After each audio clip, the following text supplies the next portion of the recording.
کہ کیا کہیں ایسا تو نہیں ہے کہ ہمارا ایجوکیشنل سسٹم جو ہے وہ ہمیں سیلفش اور خود غرض بنا رہا ہے بحیثیت مجموعی ایک سوسائٹی کے. سب سے پہلے ہم بات کریں گے کہ انسان واحد وہ کریچر ہے، وہ مخلوق ہے جو بول سکتی ہے، بات کرتی ہے اور باقاعدہ وربل ایکسپریشن جو ہے اس کا ہوتا ہے. اس میں کوئی شک نہیں کہ بہت سی مخلوقات اور سپیشیز جو ہیں وہ اپنے اپنے انداز میں گفتگو کرتے ہیں اور کمیونیکیٹ کرتے ہیں، لیکن انسان کا بہرحال جو ایک انداز ہے وہ بہت یونیک اور سب مخلوقات سے مختلف ہے. آرٹیکولیشن اور ایکسپریشن جو ہے یہ ایک سوشلائزیشن کا بہت زبردست ایک مین ہے، اور یہی وہ ایک چیز ہے کہ جس کے ذریعے ہم ایک دوسرے کو کمیونیکیٹ کر سکتے ہیں. اس کے پروسیس کو اگر دیکھیں تو اس کے پروسیس میں ایک سپیکر ہوتا ہے، یعنی بولنے والا، وہ بولتا ہے، اور ایک لسنر ہوتا ہے جو کہ اس کی گفتگو کو وصول کرتا ہے. بولنے والا جو ہے وہ کوڈز میں کچھ کمیونیکیٹ کرتا ہے، اور سننے والا پھر انہی الفاظوں کو ڈی کوڈ کرتا ہے. یہ سارا پروسیس اس کے مائنڈ میں ہوتا ہے، برین میں ہوتا ہے، اور یہ بہت ہی تیز رفتاری کے ساتھ سارا ہوتا ہے. جب وہ اس کو ڈی کوڈ کرتا ہے تو پھر اس کے میننگ سمجھنے کے قابل ہوتا ہے. سوسائٹی میں ایک طرح سے یہ بانڈ کی حیثیت رکھتا ہے کہ ہم اگر ایک دوسرے سے ملتے ہیں، بات کرتے ہیں، جو بھی سلسلہ ہے، تو اس میں کمیونیکیشن ہی بیچ میں موجود ہوتی ہے. اور اسی کے امپیکٹس جو ہیں وہ آپ دیکھ سکتے ہیں کہ جب کوئی سخت بولتا ہے، غلط بولتا ہے، تو اس کے کیا اثرات دوسرے کے اوپر پہنچتے، اور اگر کوئی پولائٹ بولتا ہے تو اس کے کیا اثرات ہوتے ہیں. ہر شخص اپنے پرسپشن کے مطابق ڈی کوڈ کرتا ہے، اور یہ ڈی کوڈ پھر اس کو اگلا جو کمانڈ ہوتی ہے وہ یہ ہوتی ہے کہ وہ اس پہ عمل کرے. کہ بچہ بھی کسی بھی اسپیکر کو جب ایکسپریشن وصول کرتا ہے تو اس کو پہلے کوڈز وصول کرتا ہے، اور اس کے بعد اسے اپنے مطابق، اپنی پرسپشن کے مطابق ڈی کوڈ کرتا ہے. اور وہ جو پرسپشن ہے وہ غلط بھی ہو سکتی ہے اور ٹھیک بھی ہو سکتی ہے. سائیکولوجیکلی یہ جتنے بھی کمانڈز ہوتے ہیں یہ موجود رہتے ہیں اور یہ کبھی ضائع نہیں ہوتے. ہمارے برین میں ایک ریزروائر ہے، ایک بینک ہے جس کو ہم سب کانشیس کہہ سکتے ہیں. وہ سب کانشیس جو ہے وہ ہمیشہ ان کمانڈز کو، چاہے ان پہ رسپانس ہو یا نہ ہو، وہ ان کو اپنے اندر ایبزارب کر کے رکھتا، اور زندگی میں جب کبھی ان کی ضرورت پیش آتی ہے، جہاں کہیں اس کی ضرورت پیش آتی ہے، وہ اس کے مطابق پھر رسپانس اپنا دے دیتے ہیں. بچوں کے معاملے میں بھی یہی ہے کہ بچہ جب اسکول میں جاتا ہے تو مختلف قسم کے ایکسپریشن اور کمانڈز جو ہے وہ وصول کرتا ہے، اور اس کے مطابق وہ پرسیو کرتا ہے، اور پرسیو یعنی ڈی کوڈ کرتا ہے، اور ڈی کوڈ کرنے کے بعد پھر وہ اس پہ رسپانس کرتا ہے. وہ چاہے پڑھائی کرنے کے اوپر ہو، چاہے کوئی ٹیچرز کا آرڈر ہو، چاہے کوئی چیز یاد کرنا ہو، جو بھی ہے تو بچہ اس کے مطابق عمل کرتا ہے. پہلی بات تو یہ یاد رکھیں کہ یہ جو ہے کمانڈز یہ موجود رہتی ہیں، پرسسٹ کرتی ہیں برین کے اندر. ضروری نہیں ہے کہ وہ ہر کمانڈ جو ہے وہ اپنا ریسپانس فوری طور پہ دے، یہ بعد میں بھی ریسپانسز آ سکتے ہیں. ان ایکسپریشن کمانڈز کو لے کے وہ البتہ ایک کاک پوزیشن میں ضرور چلا جاتا ہے کہ اس کے بعد وہ تیار ہے اس کے رسپانس کے لیے. وہ جلد بھی ہو سکتا ہے اور دیر سے بھی ہو سکتا ہے. اس کو ہم سب کانشیس اڈاپٹیشن کہہ سکتے ہیں کہ ہمارے سب کانشیس میں سے وہ چیز فوراً اڈاپٹیشن لے گی جب اس کی کہیں پہ ضرورت پڑے گی. بچوں کے معاملے میں اگر میں یہ کہوں کہ ہمارے جو پیرنٹس ہیں وہ اکثر پرسنٹیج اورینٹڈ ہیں، اچیومنٹ اورینٹڈ ہیں کہ ہمارا بچہ جو ہے وہ ٹاپ پوزیشن لے. اور ہماری یہ جو کمانڈز ہیں جو پیرنٹس ہمیشہ ہم اپنے بچوں کو دیتے ہیں، وہ کمانڈز یہ ہوتی ہے کہ باقیوں کو آپ چھوڑیں، آپ نے پہلی پوزیشن حاصل کرنی.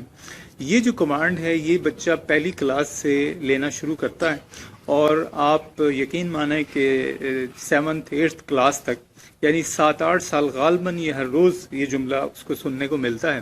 یہ کمانڈ ایک طرح سے اس کو ملتی ہے کہ آپ نے باقی سب کو چھوڑیں، آپ نے بہرحال پہلی پوزیشن حاصل کرنی.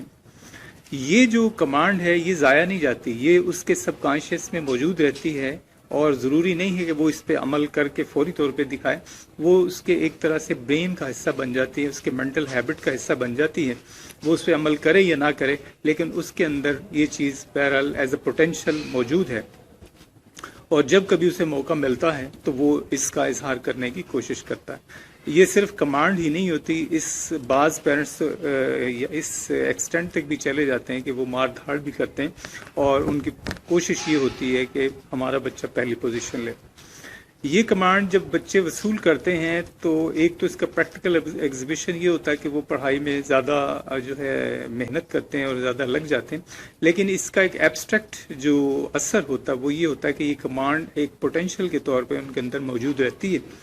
اور وہ یہی سوچتا ہے کہ میں نے باقیوں کو پیچھے چھوڑنا ہے اور خود آگے نکلنا ہے۔ یہ جو ایک نقطہ ہے، یہاں پہ آ کے آپ ذرا الرٹ ہو جائیں کہ یہ وہ نقطہ ہے کہ جو ہمیں سیلفش بناتا ہے، کیونکہ یہ کمانڈ محض کوئی ایک دن کے لیے نہیں ہے، یہ غالباً ہمارے اکیڈمک کیریئر کے پورے 12 سال میں یہ کمانڈ ہم اپنے پیرنٹس سے وصول کرتے ہیں،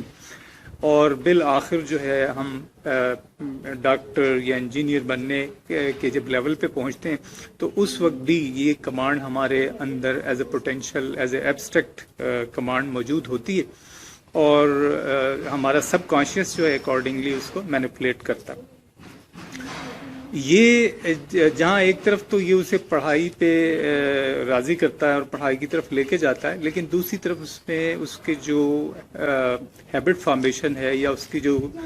کمپوزیشن ہے، اس کی جو پرسنالٹی کمپوزیشن ہے، اس میں یہ چینج لے کے آ جاتا ہے کہ آپ نے باقیوں کا کوئی خیال نہیں کرنا، صرف آپ نے اپنے بارے میں سوچنا ہے اور آپ نے پہلی پوزیشن لینی ہے، باقی جائیں بھاڑ میں، اور آپ ہر صورت آپ نے پہلی پوزیشن لینی۔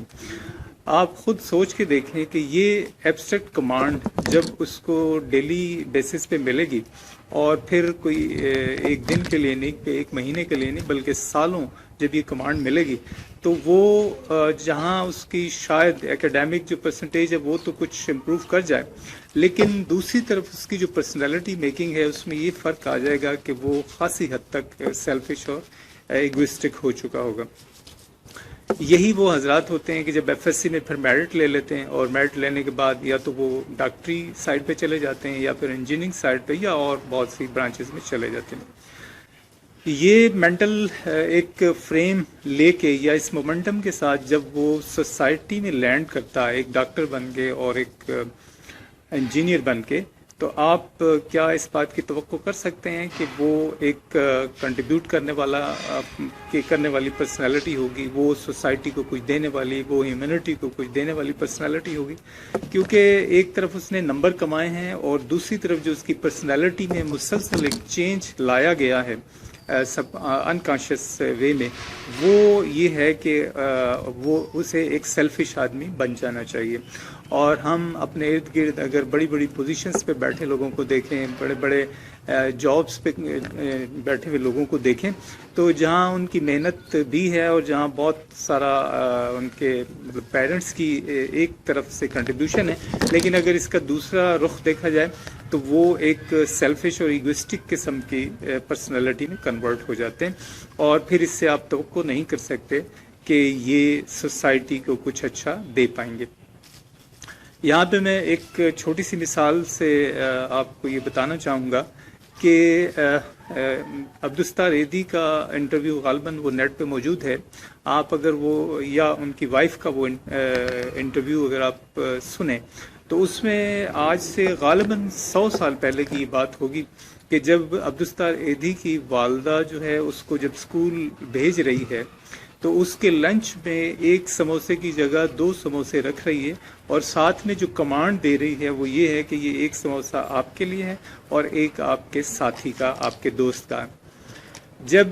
اس طرح کی ایجوکیشن ہوگی، جب اس طرح کی ایک مورل لرننگ ہوگی، تو تب کہیں جا کے ایک اچھا معاشرہ جو ہے وہ تشکیل پاتا ہے۔ ہمیں یہ چاہیے کہ ہم نہ صرف ٹھیک ہے ہم اپنے بچوں کے کانسیپٹ بھی اچھے کریں اور بچوں کو ضرور ہائی پرسنٹیج لینی چاہیے، لیکن دوسری طرف اس بات کا بھی خیال کریں کہ کہیں وہ اس چکر میں کچھ اور تو نہیں بن گئے کہ وہ ایک طرف تو نمبر تو بہت لے لیتے ہیں اور ایک بڑی پرسنالٹی سوسائٹی کے حساب سے بن جاتے ہیں، لیکن دوسری طرف ان کا جو پرسنالٹی فارمیٹ ہے وہ کہیں ڈی فارم تو نہیں ہو جاتا۔ اس بات پہ ضرور غور کیجیے گا۔ اس کے ساتھ ہی انشاءاللہ پھر دوبارہ کسی نئے پوائنٹ کے ساتھ، نئے آئیڈیا کے ساتھ حاضر ہوں گے۔ ابھی تک کے لیے اتنا ہی، اجازت چاہوں گا، اپنا خیال رکھیے گا، اللہ حافظ۔